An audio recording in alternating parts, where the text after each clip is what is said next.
तो देखिए हम पहले पढ़ेंगे क्वांटम फिजिक्स क्या है। ठीक है, क्वांटम फिजिक्स जो कि अब फाइनल ईयर में आया है ये टॉपिक फर्स्ट यूनिट का। तो ये फर्स्ट टॉपिक है कि क्लासिकल फिजिक्स क्या है। ठीक है, तो क्लासिकल फिजिक्स वह फिजिक्स है जिसमें हम बड़ी वस्तुओं और उनके मोशन, फोर्स, एनर्जी आदि का अध्ययन करते हैं। ठीक है, जैसे क्लासिकल फिजिक्स में हम बहुत बड़ी वस्तुओं का अध्ययन करते हैं, बड़ी वस्तु और उनकी मोशन, फोर्स, एनर्जी का अध्ययन करते हैं। ठीक है, जैसे बॉल का मोशन हो गया, ठीक है, कार की स्पीड और एक्सीलरेशन, प्लैनेट का मोशन, हीट और टेम्परेचर, इलेक्ट्रिसिटी एंड मैग्नेटिज्म, ये है इसके एग्जाम्पल। जैसे हम इन बड़ी चीज़ों का अध्ययन करते हैं, जैसे बॉल का मोशन, ठीक है, कि बॉल का मोशन क्या है, वो कितनी स्पीड से जा रही है, ऐसे। और क्लासिकल फिजिक्स में मुख्य रूप से Newton's law of motion, thermodynamics and electromagnetism का यूज़ किया जाता है। तो यहाँ तक हमारा ये फर्स्ट टॉपिक है क्लासिकल फिजिक्स का, कि क्लासिकल फिजिक्स वह फिजिक्स है जिसमें हम बहुत बड़ी वस्तुओं एवं उनके मोशन, फोर्स, एनर्जी आदि का अध्ययन करते हैं। जैसे बॉल का मोशन हो गया, कार की स्पीड और एक्सीलरेशन, प्लैनेट की motion, heat and temperature, electricity and magnetism. और क्लासिकल फिजिक्स में मुख्य रूप से Newton's law of motion, thermodynamics and electromagnetism का यूज़ किया जाता है। ठीक है, फिर पढ़ते हैं हम क्वांटम फिजिक्स क्या है। तो क्वांटम फिजिक्स वह फिजिक्स है जिसमें बहुत छोटी वस्तु जैसे एटम, इलेक्ट्रॉन, प्रोटॉन और फोटॉन के बिहेवियर का अध्ययन करते हैं। ठीक है, क्वांटम फिजिक्स वह फिजिक्स है।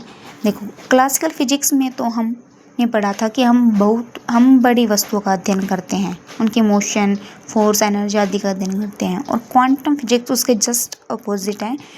क्वांटम फिजिक्स यह बहुत छोटी वस्तुओं जैसे एटम, इलेक्ट्रॉन, प्रोटॉन और फोटॉन के बिहेवियर का अध्ययन करते हैं। जो इलेक्ट्रॉन, प्रोटॉन और जो ये फोटॉन है, ये बहुत छोटी सी चीज़ होती है ना, बिल्कुल बारीक, जिसको हम साधारण आंखों से देख नहीं सकते। ठीक है, इतनी छोटी चीज़ होती है जिसको हम साधारण आंखों से नहीं देख सकते, उसका अध्ययन हम किस में करते हैं? क्वांटम फिजिक्स में। इसमें एनर्जी कई स्थितियों में कंटिन्यूस न होकर छोटे छोटे पैकेट्स के रूप में होती है। ठीक है, जो एनर्जी होती है वो कंटिन्यूस नहीं होती, वो छोटे छोटे पैकेट के रूप में होती है। तो इन पैकेट, जो छोटे छोटे पैकेट्स हैं, इन पैकेट्स को हम क्वांटा कहते हैं।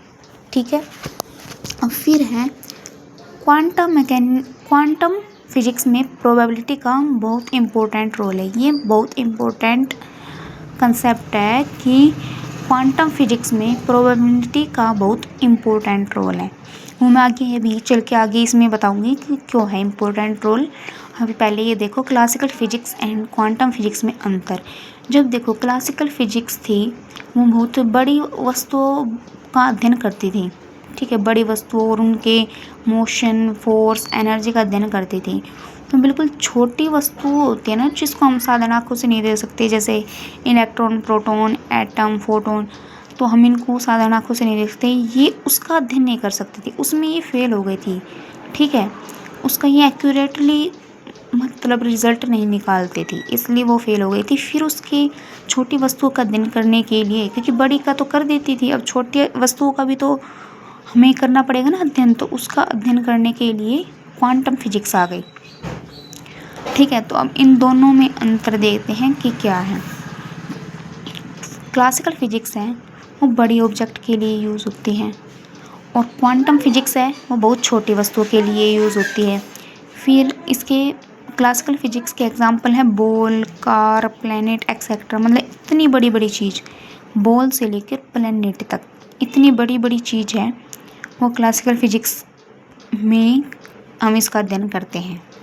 अब फिर है क्वांटम फिजिक्स का एग्जांपल है इलेक्ट्रॉन, प्रोटॉन, एटम, फोटॉन। ठीक है, इतनी ये छोटी छोटी चीज़ें बिल्कुल, जिसको हम साधारण आँखों से देख नहीं सकते, तो उसका अध्ययन करने के लिए हम क्वांटम फिजिक्स का यूज करते हैं।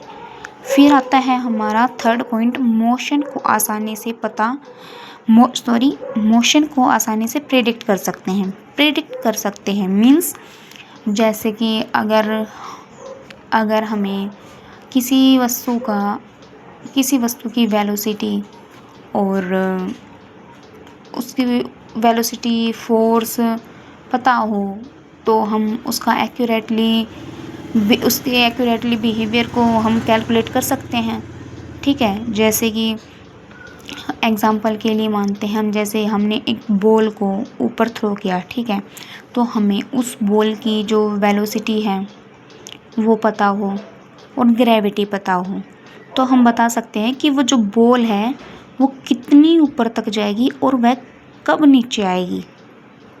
ठीक है, मतलब कब ऊपर नहीं जाएगी, सॉरी, कितनी ऊपर तक जाएगी और वह कब नीचे आएगी, और उसकी स्पीड, कि उस बॉल की स्पीड क्या होगी।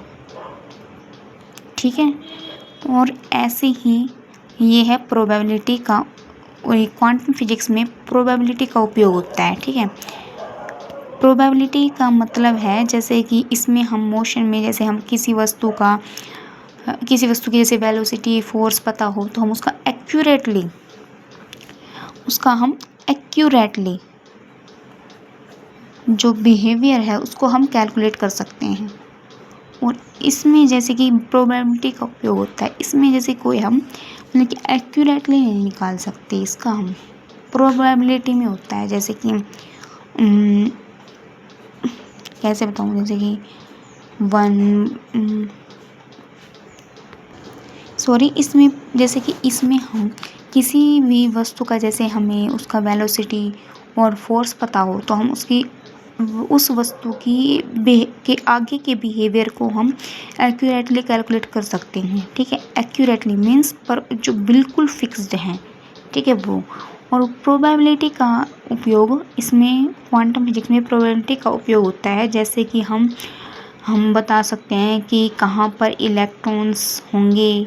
ठीक है, सबसे ज़्यादा इलेक्ट्रॉन्स कहाँ पर होंगे, सबसे ज़्यादा प्रोटॉन कहाँ पर होंगे, ऐसे इस तरह से। ठीक है, अब तो ये फोर्थ हो गए ना हमारे तीन पॉइंट क्लियर। अब फोर्थ है, एनर्जी को जनरली कंटिन्यूस माना जाता है। ठीक है, जैसे कि कंटिन्यूस में हो गया, जैसे कि पहले 1 आ गया, फिर जैसे 1.1 आ गया, फिर 2.1 आ गया, ऐसे कर के ये कंटिन्यूस होता है।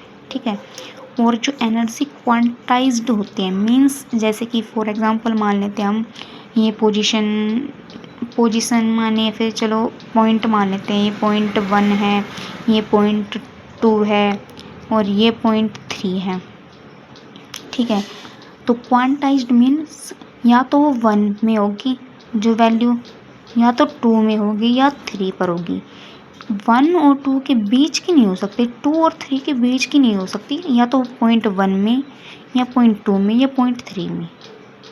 ठीक है, इसका मतलब होता है क्वांटाइज्ड।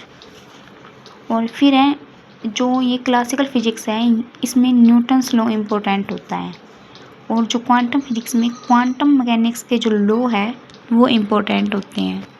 ठीक है, तो आज के लिए बस इतना ही। हमने क्लासिकल फिजिक्स और क्वांटम फिजिक्स के बारे में पढ़ लिया, दोनों के बीच के डिफरेंस को पढ़ लिया, और आगे का हम सिलेबस नेक्स्ट वीडियो में करेंगे।